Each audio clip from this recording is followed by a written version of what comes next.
인싸닥스입니다. 요즘에 가을이 오고 겨울이 오니까 날씨가 추워지고 건조해지면서 환자분들이 되게 코막힘 같은 걸 호소하면서 오시는 분들이 많아진 것 같아요. 비염이나 부비동염 같은 질환들이 아무래도 환절기에 더 심해지다 보니까 코막힘을 주소로 병원에 오게 되시는 분들이 굉장히 많은 것 같아요. 저희가 이전에 비염과 부비동염의 차이에 대해서는 다른 영상에서 말씀을 드렸죠. 알레르기 비염의 경우 원인, 알레르기, 항원에 대해서 과민 반응이 일어나면서 하하 비갑계, 점막이 부어오르면서 코막힘 증상이 나타나는 건데요. 만약에 알레르기 비염의 증상이 일주일에 4일 이상 그리고 1년에 4주 이상 지속되거나 일상생활에 불편을 줄 정도의 심한 증상이 있는 경우에는 즉시 병원으로 내원을 하셔서 약물 치료를 바로 시작하시는 것이 도움이 많이 됩니다. 그러니까 일상생활에 지장이 된다는 게 코막히면 단순히 숨 쉬는 게 어려운 것 정도도 불편하지만 잘 때 숨을 제대로 못 쉬니까 잠도 제대로 못 자서 주간에 졸릴 수가 있고 동행이 올 수도 있고 집중이 안 되고 또 기억력도 떨어질 수가 있죠. 병원에 내원하는 것이 여의치 않고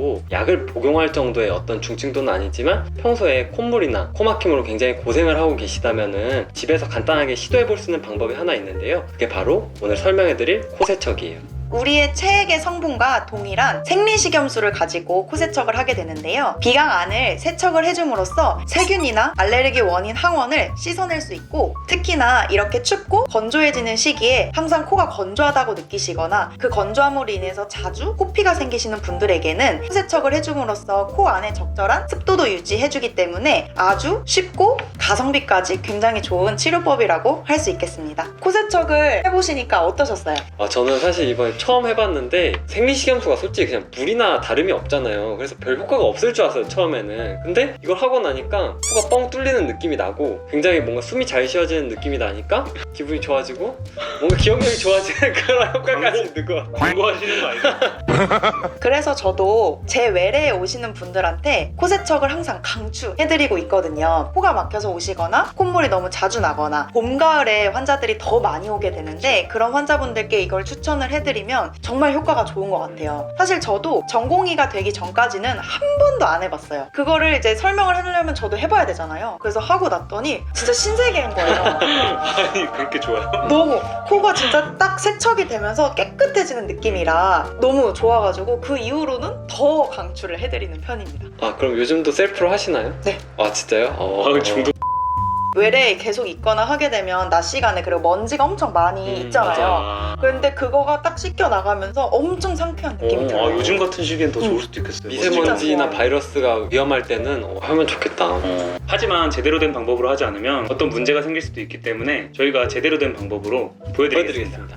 코세척을 설명하기 전에 필요한 재료부터 먼저 설명을 해드려 볼게요. 생리식염수가 필요해요. 조금 따뜻한 게 좋거든요. 37도 정도를 사용하고 있어요. 이제 코 안에다가 쏠 수 있도록 50cc짜리 주사기가 필요해요. 이렇게 사용을 해주셔도 되고요. 매번 저렇게 생리식염수를 놓고 뜯어서 다 못 사용하겠다 하시는 분은 딱 필요한 만큼만 쓸 수 있도록 기성 제품이 나와 있어요. 레모나처럼 이렇게 하나하나 팩으로 돼 있어요. 그래서 가루가 속 안에 들어있고 이거는 이제 주사기 대용으로 사용을 할 수 있는 거거든요. 그래서 코에다가 이렇게 쏠 수 있도록 이렇게 돼 있습니다. 이 가루에 멸균 증류수를 따로 사셔서 넣으시면 생리식염수가 될 수 있어요. 그래서 그렇게 해서 사용을 하셔도 됩니다. 그러면 이제 어떻게 코세척을 하는지 한번 보여드릴게요. 물이 사방으로 튈 수가 있으니까 옷이 젖지 말라고 집에서 할 때는 그냥 바로 세면대 앞에서 하시니까 굳이 이런 것들이 필요가 없어요. 이런 받침을 이렇게 대시고 여기를 딱 잡아주시면 됩니다. 자세는 고개를 앞으로 좀 숙인 상태, 그래서 이렇게 숙인 상태를 만들어주시면 돼요. 보통은 40에서 50cc 정도 한 번에 한 비강에 넣게 되는데 지금은 이제 시험 삼아 해보는 거니까 한 25, 절반으로 한번 해볼 거예요. 각도는 약간 내가 뒤통수를 향해 쏜다는 그런 느낌으로 쏴주시면 돼요. 근데 그냥 쏘면 다 목 뒤로 넘어가겠죠. 사례가 걸리고. 그래서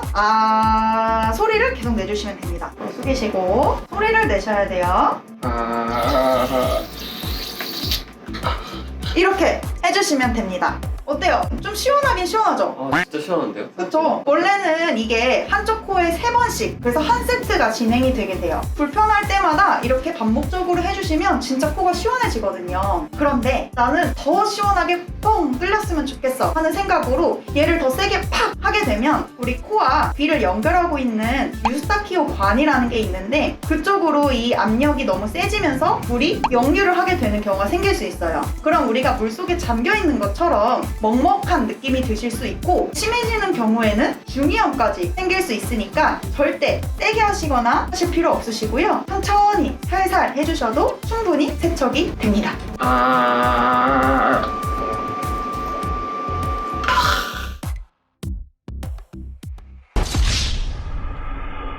아니 얼마 전에 인터넷 게시판에서 굉장히 재밌는 거를 봤는데요. 바로 이건데요. 발로 그린 거? 왼손으로 그린 건가? 막히는 쪽 콧구멍을 위로 한 채로 옆으로 누운 다음에 발 쪽을 이렇게 쳐다보고 고개를 이렇게 들래요. 그러면은 막힌 쪽이 뚫린다고 합니다. 또 이런 의학적인 꿀팁 같은 게 되게 신기한 게 댓글 같은 거 보면은 이러니까 자기도 뚫렸다, 해결됐다 이런 분들이 되게 많이 있어요. 지금 앞부분까지는 알레르기 비염에 대해서 말씀을 드렸는데 비염이 없는 정상인 사람들도 코 막힘을 경험할 수도 있어요. 아까 말씀드렸던 점막이 붓는다는 그 하비갑계, 그 점막이 정상적인 사람에서도 일주기를 가지고 양쪽이 번갈아 가면서 커졌다 작아졌다 하거든요. 그럼 평소에도 나는 비염이 없는데 코가 이쪽이 더 많이 숨 쉬어지고 이런 걸 느끼신 적 있으세요?